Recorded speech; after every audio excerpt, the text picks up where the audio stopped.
बिस्मिल्लाहिर्रहमानिर्रहीम। अस्सलाम वालेकुम। आपका दोस्त सलमान हैदर। दुआ है परवरदिगार से कि उसने आपको और आपके अहले खाना को अपनी हिफ्ज़ो अमान में रखा हो। अब सबको अपनी पड़ गई है और पीपल्स पार्टी ने पलटकर जो नून लीग को जवाब दिया है ना, और जो स्ट्रेटेजी बनाई है, उसके कुछ नुकात सामने आ गए।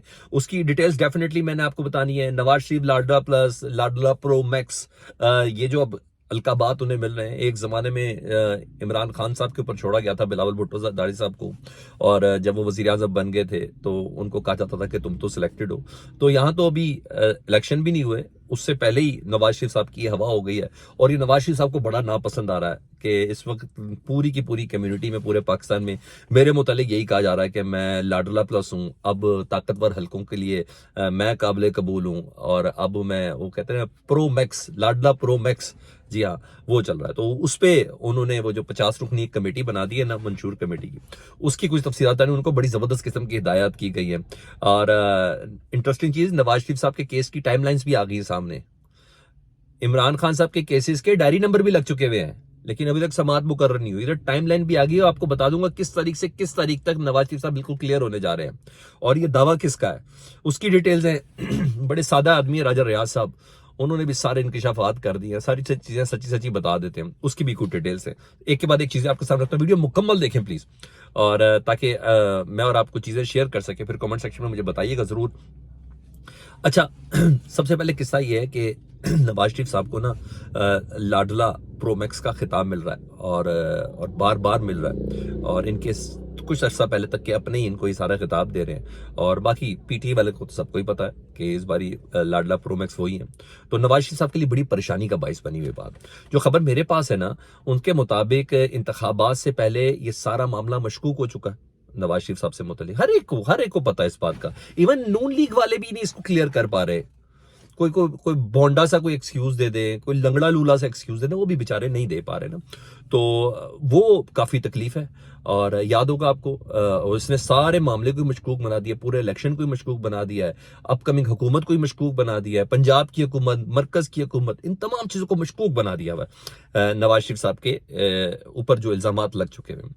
तो याद है, इन्होंने इमरान खान साहब के लिए भी यही किया था, और उनको लाडला भी कहा था, सिलेक्टेड भी कहा था। लेकिन मगर वो तो इक्तदार में थे ना, यहाँ इक्तदार से बहुत पहले की बात है जो चल रही है। जो भी डील हुई है या जो भी ढील हुई है, जो भी कुछ है, तो उनको ये सारे खिताबात मिलते जा रहे हैं। और उन्हें पता है कि हम इस नवाज शरीफ साहब को और उनकी टीम को, जो कोर टीम है उनको इस बात का पता है कि इस बयानी के साथ ना हमने इमरान खान के साथ क्या किया था, कि इमरान खान को सिलेक्टेड करके करके करके हमने कहां तक ले गए थे। और इस बयानी के बाद तारीख भी तो लिखी जा रही है ना कहीं, तो अब हमारे साथ क्या होना है। तो थोड़ा सा जरा कहते दिल पेशावरी करने के लिए अपनी जो मंशूर कमेटी है ना, उसको उन्होंने हिदायत की है, जिसने इस महीने मंशूर फाइनल करके बताना है। ठीक है, इरफान सदीकी साहब जिसकी सरबराह है, कि हतमी शक्ल में बेशक फ्रेंडली ऑपोजिशन ही सही। अब ये इसकी वो फ्रेंडली ऑपोजिशन वाले पॉइंट्स भी अगले ही उसको अप्रूव करेंगे तो करेंगे। कुछ इस तरह के पॉइंट्स लिए जाए, कुछ इस तरह का जायजा लिया जाए इस मंशूर कमेटी का, कि जैसे लगे कि हम लाडले नहीं हैं, बड़ी मेहनत और बड़ी स्ट्रगल और बड़ी सियासी जद्दोजहद के बाद आगे आए हैं। तो ये एक चीज है। और फिर वही बात, जिस बिलावल को उन्होंने इमरान खान साहब के लिए रखा था ना, वही बिलावल अब उनके खिलाफ सिलेक्टेड के लफ्ज इस्तेमाल कर रहे हैं, लाडले के लफ्ज इस्तेमाल कर रहे हैं, प्रोड लाडले के लफ्ज इस्तेमाल कर रहे हैं। ये तमाम बयानी बिलावल भुट्टो जरदारी साहब ही बना रहे हैं। और मैं आपको बता दूं, बहुत बिक रहा है बिलावल भुट्टो जरदारी साहब का ये बयानिया, बहुत ही बिक रहा है। सोशल मीडिया की हद तक तो मुझे बहुत चीजें समझ आ रही है। उधर इंटरेस्टिंग चीज और देखें, कड़ियों से कड़ियां मिलाएं तो क्या चीज है ना, इमरान खान के केसेस इस्लामाबाद हाई कोर्ट में लग रहे हैं, पता ही नहीं कब लगने हैं। अच्छा, उनका मुस्तकबिल क्या है किसी को कुछ नहीं पता। ये केसेस लगेंगे नहीं लगेंगे इसका भी किसी को नहीं पता। और मजे की बात यह है कि नवाज शरीफ साहब के केसेस का 3 रोज कबल ही लोगों को पता चल चुका है। आपने नाम तो सुना होगा ना, साले जफर साहब का, जी हाँ, जंग वाले जो है, जी हाँ, उनकी स्टोरी है।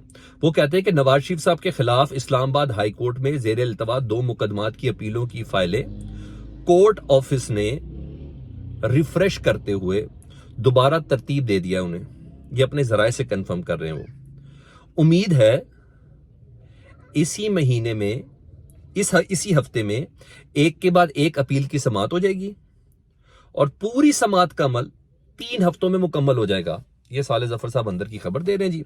मतलब नवाज शरीफ के मुकदमात की बकायदा टाइमलाइन ये है کہ اس مہینے 3 ہفتوں کے اندر نواز شریف صاحب بالکل ہر طریقے سے عدالتوں سے بری ہو چکے گے، مگر عمران صاحب کا معاملہ بالکل عمران خان صاحب کا مکمل الٹ ہے۔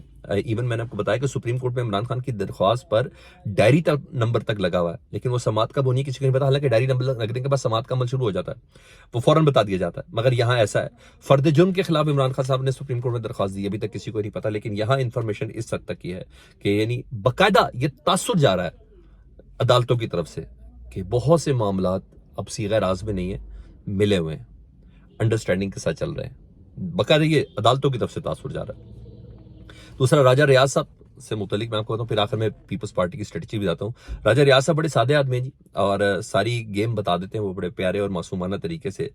آج وہ بتا رہے ہیں کہ استحکام پاکستان پارٹی جہانگیر خان ترین صاحب کی، انہوں نے کہا ہمارا ان کے ساتھ کوئی اتحاد نہیں ہے، مگر ہم ان کے ساتھ سیٹ ایڈجسٹمنٹ پر ورکنگ ضرور کر رہے ہیں۔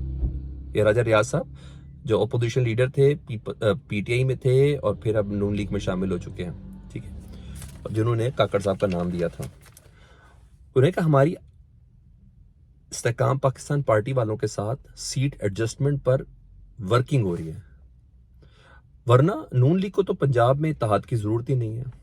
اچھا سیٹ ایڈجسٹمنٹ ہوا ہے، اب میں آپ کو یہ بھی بتاتا ہوں، یہ سب بیچ میں سے ایک ہے، استحکام پاکستان پارٹی بھی اور نون لیگ بھی، یہ سب کچھ نواز شریف صاحب کے ساتھ انڈرسٹینڈنگ سے استحکام پاکستان پارٹی بنی ہے، یہ سب چیزیں لوپ میں رکھے بھی ہیں، ان کو اعتماد میں لے کر آئی پی پی بنی ہے، اور تاکہ سب کے حصے بھی طے ہیں، سب کو کتنا ملنا ہے وہ بھی پتہ ہے۔ اور میں آپ کو بتاؤں جو بڑے کلوز سرکلز اور جو ان کے بڑے قریبی ہیں نا، ادھر یہ باتیں کلیئر ہیں کہ فلانی تو ہماری ہے، فلانی تو ہماری ہے، تو الیکشن یعنی نشستیں تک یہ لوگ طے کر کے بیٹھے ہیں، اور یہ سب چیزیں ایک دوسرے کو اعتماد میں لے کے ہوئی بھی ہیں، تو یہ اس نورہ کشتی کو آپ نے ظاہر کرتے رکھنا، یہ ہمارے ساتھ چل رہی ہے۔ اب نگران وزیر اعلیٰ صاحب کا انتخاب ہو گیا جی، اور محمود خان اور اکرم دورانی صاحب نے پہلی سٹنگ کے اندر ہی جسٹس ریٹائرڈ ارشد حسین صاحب کو ہی نگران وزیر اعلیٰ کے پی کے بنا دیا، یعنی پاکستان کے 2 صوبوں میں جسٹس صاحب ہی نگران وزیر اعلیٰ ہیں تھی، ان کی تعیناتی پر ظاہری بات ہے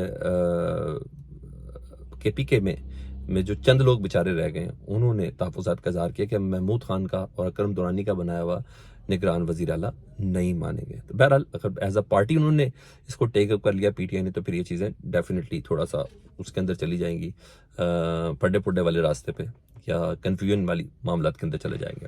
اب آؤں اس اہم اور بڑی خبر کی طرف جو میرے لیے سب سے اہم ہے جی، اور وہ یہ ہے کہ جی نواز شریف صاحب نے آپ کو پتا ہے کہ 14 تاریخ کو وہ جا رہے ہیں کوئٹہ، پرسوں منگل کے دن وہ جا رہے ہیں کوئٹہ، اور وہاں ان کی ساری ٹائم لائن سیٹ ہے، با پارٹی شامل ہو رہی ہے جی نون لیگ کے ساتھ، اور جے یو آئی بھی ہے، اور اس کے علاوہ دیگر جو جماعتیں ہیں وہ ہے، اہل حدیث کا چیپٹر ہے، کافی چیزیں نواز شریف صاحب کے لیے بالکل تیار ہے، تو وہ تو جا رہے ہیں کوئٹہ، ٹھیک ہے جی، اور پھر ان کا کراچی کا پلان ہے۔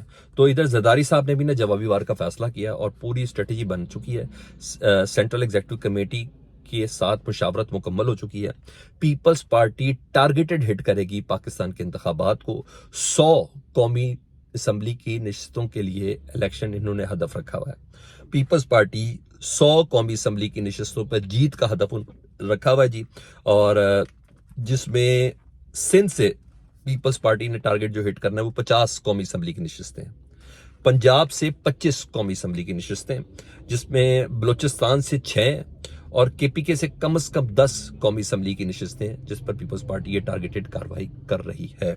یہی نہیں جی، نومبر کے بعد یعنی 15-16 نومبر کو نا بلاول بھٹو زرداری کے پی کے سے باقاعدہ طور پر انتخابی مہم کا آغاز کر رہے ہیں، اس کے بعد وہ جائیں گے بلوچستان، پھر آئیں گے پنجاب کے بعد وسطی پنجاب، شمالی پنجاب، جنوبی پنجاب یہاں، اور پھر آخر میں سندھ میں انہوں نے آنا ہے، اور صرف کراچی سے ہی سر بڑی بات ہے کہ قومی اسمبلی کی 8 نشستیں ٹارگٹ کرنی ہے، اور بلاول صاحب کے پی کے اور زرداری صاحب لاہور میں آ رہے ہیں جی، پنجاب میں آ رہے ہیں، یہ انہوں نے جوابی وار کرنے کا فیصلہ کیا۔ فیڈ بیک سے متعلق ضرور آگاہ کیجیے گا، اپنا بہت خیال رکھیں، اللہم صلی علی محمد و آل محمد۔